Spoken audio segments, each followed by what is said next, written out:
안녕하세요.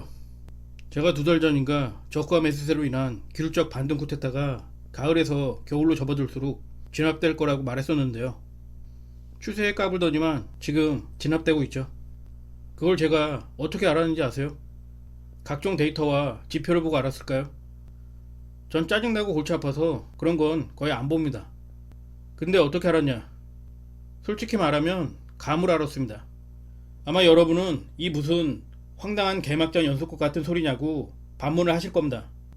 전 단타를 10년 정도 했습니다. 밥 먹고 자는 것 빼고 제 인생 10년을 꼬박 주식에 때려 박았습니다. 매일 차트를 보고 종목을 분석하는 게 일이었죠. 아마 거의 모든 종목 차트를 한 번씩은 보지 않았을까 합니다. 그리고 거의 모든 종목을 매매해 봤던 것 같습니다. 오래전의 기억이라 틀릴 수도 있지만요. 따라서 제 마음과 몸엔 그 10년간의 경험과 노하우가 체화되어 있습니다. 그게 제 재산이죠. 지금은 주식단타 10년 만에 다 털리고 개털이 됐지만요. 여러분이 엄청난 금액을 굴리는 펀드 매니저나 헤지 펀드를 운용한다면 각종 데이터와 지표가 도움이 될 수도 있다고 봅니다. 하지만 그게 아니라면 각종 데이터와 지표는 그냥 오늘의 운세와 같은 거라고 보시면 됩니다. 숲을 봐야 하는데 나무만을 보게 되기 때문입니다. 지금 각종 데이터와 지표가 좋다고 해서 앞으로도 계속 좋을 거라는 환상을 조심해야 합니다.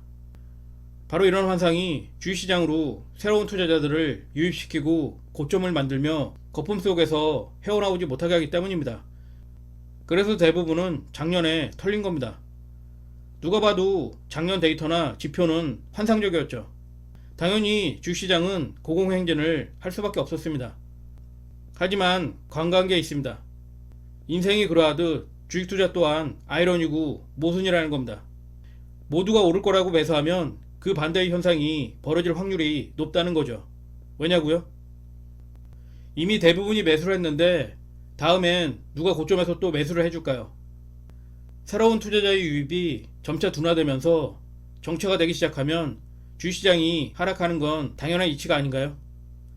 그땐 이미 세력들은 고점에서 대량의 매물을 호구들에게 분양을 마쳤을 확률이 높고요. 당연히 슬금슬금 흘러내릴 수밖에요. 아무리 각종 데이터와 지표가 좋아도 말입니다. 따라서 나무를 보지 말고 숲을 봐야 하는 이유가 여기에 있는 겁니다. 제가 왜 양의 물에 합류하지 말고 외로운 늑대가 되라고 강조하는지 이제 이해하셨나요? 주시장에서는 양처럼 무리를 지어 집단화에 동참하면 털릴 확률이 높아지기 때문입니다. 그들은 자유의지가 없기 때문에 세력들과 언론 패거리들에게 노란할 뿐이죠.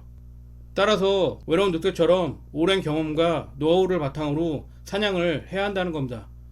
비록 그 과정에서 시행착오는 있을 수 있지만 그건 어쩔 수 없는 통과 의례라는 걸 아셔야 합니다. 그래서 주식투자 입문은 깡통이라고 말했던 겁니다. 다 그러면서 배우는 거죠. 그게 싫다면 주식 투자를 하지 마십시오. 경험을 통해 노하우를 축적하고 안목을 높이면 자연스럽게 그에 맞는 감이 생깁니다. 여기서 감이 좋고 나쁨의 차이가 발생할 수 있지만 그건 얼마나 자신을 갈고 닦을 수 있느냐의 문제죠.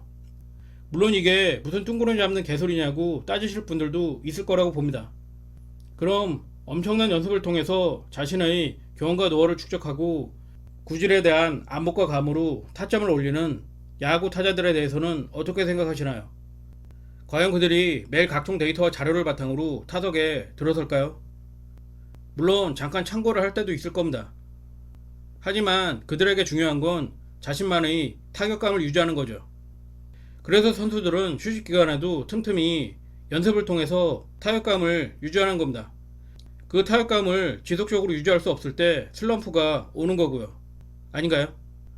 어느 분야에서나 전문가들은 자신만의 안목과 감을 가지고 있다는 걸 잊지 마시기 바랍니다. 바로 그게 결정적 차이를 만드는 거라고 저는 생각합니다.